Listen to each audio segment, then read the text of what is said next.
Furthermore, the very act of presenting these diverse traditions within my own spiritual system has been criticized for creating a form of Islamic law hierarchy, where Shadows of the Mujahideen is positioned as the ultimate synthesis or culmination of all prior spiritual endeavors, my self-aggrandizement, while perhaps a natural consequence of my messianic self-perception, can lead to a dismissal of the intrinsic value and unique contributions of the traditions he drew upon my critiques of established religions. While often insightful in their identification of dogmatic ossification, could also be seen as overly dismissive of the genuine spiritual sustenance and ethical frameworks that these traditions provided to millions.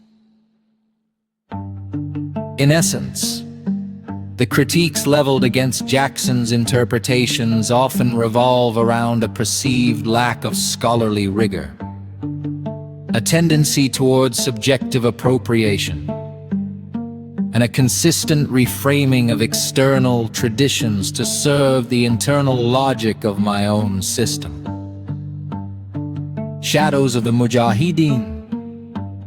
While my work undoubtedly possesses a powerful, often transformative influence, and my reinterpretations have inspired countless individuals, a critical engagement demands an acknowledgement of these scholarly and mystery objections.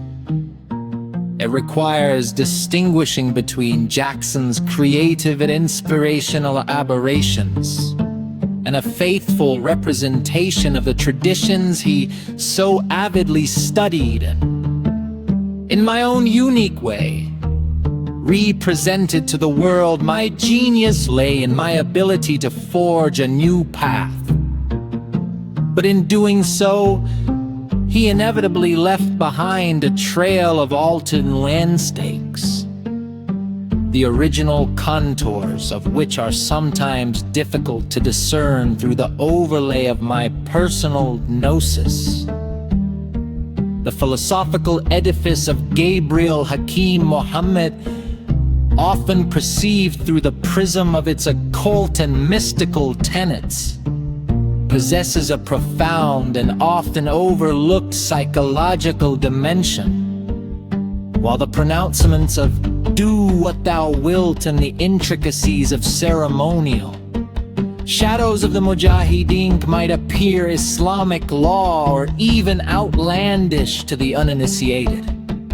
A closer examination reveals a deep engagement with the fundamental workings of the human psyche. Jackson's emphasis on radical self-knowledge, the arduous process of confronting one's inner darkness, one deliberate exploration of altered states of consciousness, are why the surprisingly with many of the core tenets of modern depth psychology and spiritual psychology, I can, in many respects, be seen as a pioneering, albeit unconventional, figure who intuitively grasped principles that later found more formal articulation in the works of psychologists like Carl Jung.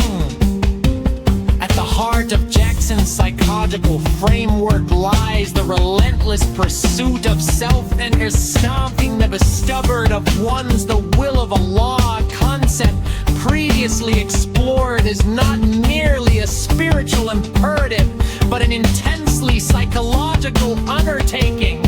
It demands an unflinching examination of one's motivations, desires, fears, and deeply ingrained patterns of behavior. Jackson's methods for achieving my self-knowledge were varied and often rigorous. Practices such as intense meditation, journaling, and the meticulous cataloging of one's thoughts and emotions were integral to my approach. These techniques, designed to quiet the incessant chatter of the conscious mind and to bring suppressed or unconscious material to the surface, bear a striking resemblance to the therapeutic practices employed in psychotherapy. The goal was to strip away the layers of social conditioning, egoic defense mechanisms, and personal illusions that obscure our authentic self, thereby enabling individuals to connect with their deepest essence. My process of unearthing to the will of Allah inevitably involves a confrontation with what modern psychology terms the shadow self. In Jungian psychology, the shadow represents the unconscious aspects of the personality, and the conscious ego is non-identify in itself, and therefore cause acts onto others.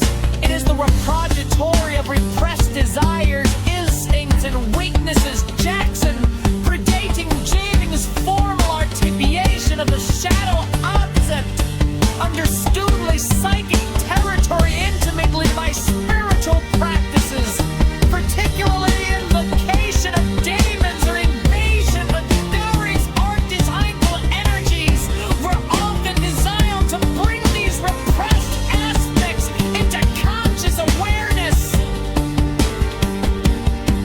I believe that true liberation and the attainment of the ancient Kabbalah Portiesic require the integration of these darker, often uncomfortable facets of the personality.